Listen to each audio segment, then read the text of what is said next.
The long hot days of summer have arrived, and at the same time, my tomato plants are going crazy and are loaded with fruit.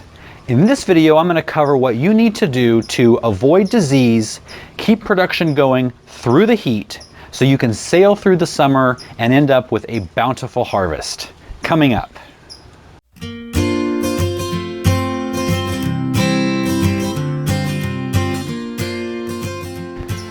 After a long, cool spring and early summer, things are finally starting to heat up. We're actually getting into the mid-80s this week. We don't get much in the way of humidity. I know for a lot of you out there though, humidity along with the heat is a major concern in growing tomatoes throughout the summer. Let's tackle humidity first. Tomatoes are thought to have originated in the highlands of Peru in South America. Now typically when I think of South America, I think of tropical, wet, humid, but the highlands are actually really dry, and that's why tomatoes are such wimps when it comes to any type of moisture, especially on their leaves. There are two things that need to be done if you live in a warm, humid summer climate. The number one thing you need to do is increase the airflow in and around your plants. Now, the one way to do that we already focused on in a previous video that I will link up there, and that's pinching out the side shoots. So I'm not going to go into detail with that here. Today we're going to be talking about the leaves. All of these leaves in here, while they look healthy right now, it does increase the humidity and the dampness inside the plant. So there's no airflow, as you can see if I lift the plants back. So we need to get rid of some of these. The most obvious to start with are the bottom leaves that by this time are more often than not turning yellow, brown, or otherwise unhealthy looking. So we're definitely going to prune all of the ones that are discolored. Now the leaves at the bottom have served their purpose and they're not needed on the plant anyway. They're on their way out and they're going to be the first to get disease and spread it to the rest of the plant. Now there are a lot of green healthy leaves down inside the plant, and all of them are simply not needed. In fact, most of them are shading each other out, so they don't even photosynthesize very much. So I'm going to take off about 20% of the interior leaves, and I'm going to start with the weaker looking ones and any that are kind of laying on top of their neighbor and crowding each other out. Doesn't that look better already? You're also going to want to continue with your aspirin spraying routine. Now, if you didn't see the first video, the one I linked earlier, definitely go to that link because I go into that in detail. But this aspirin spray actually increases the disease resistance of the plant by boosting its immune system. And it's basically 600 milligrams of crushed up aspirin per gallon of water. And I did make a point in the previous video to say uncoated aspirin, and I had a lot of questions on that. Really, the only reason for that is sometimes the coating on the aspirin can clog up your sprayer nozzle. And I know it's kind of hard to find. I have found them on Amazon, so I'll put a link down below to those aspirin. You especially want to make sure the plants have had an aspirin treatment if you have a lot of wet weather coming up. Now in this mix, I added fish and kelp liquid as a foliar feed. Along with humidity, excessive heat is a problem for tomatoes. And if your weather is in the upper 80s for more than a few days at a time, you're going to notice a smaller amount of fruit set. And that's either going to be because the flowers are not going to form, or they will form, but they will dry and fall off before they get pollinated.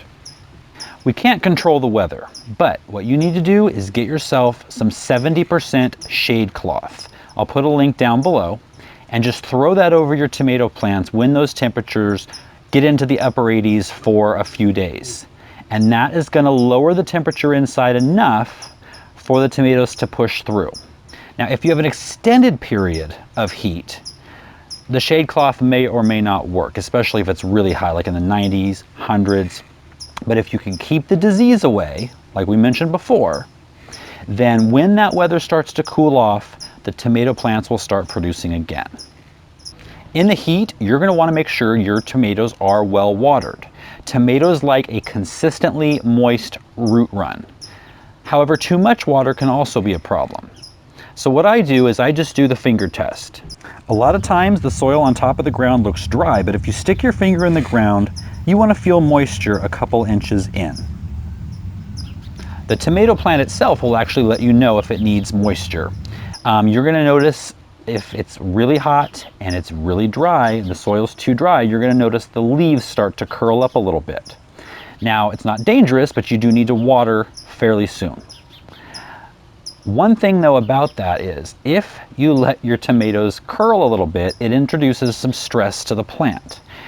At that same time, because of that stress, the plant will concentrate its sugars into the fruit, which actually makes the fruit taste better. But you're walking a fine line. So you don't want to let them get too dry, but it does make the fruit taste better if they dry out a little bit.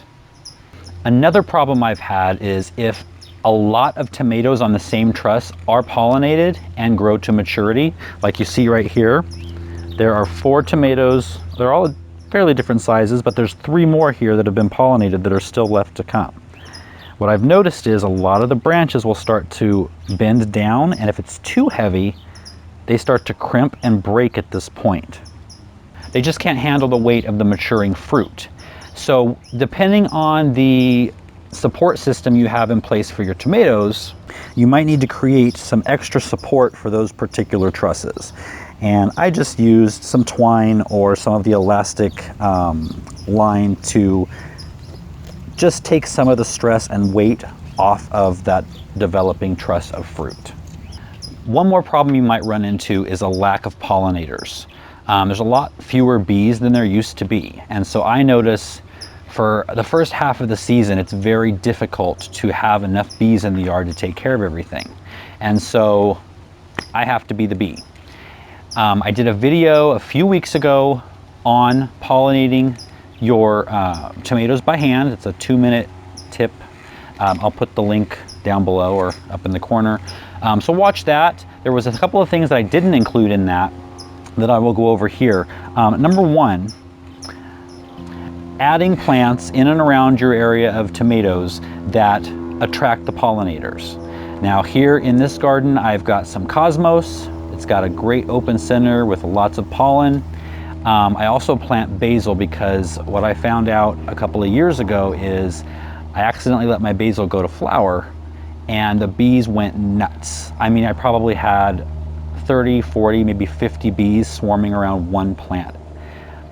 It was crazy. So now I always include basil as a companion plant, which I've heard, and I don't know how true it is, but I've heard that basil's a good companion plant for tomatoes anyway because it's supposed to make them taste better, and but it does attract pollinators. And so one word of warning though, once a basil plant blooms, the leaves turn bitter.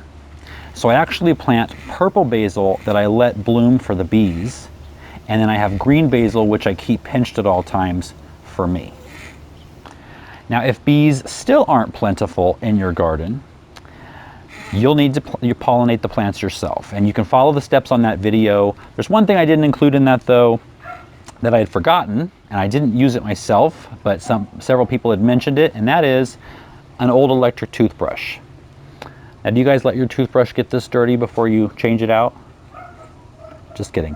That's tomato sap. But basically, you turn it on, the vibration of this, of the bristles, the whole head really, mimics the buzzing of a bee.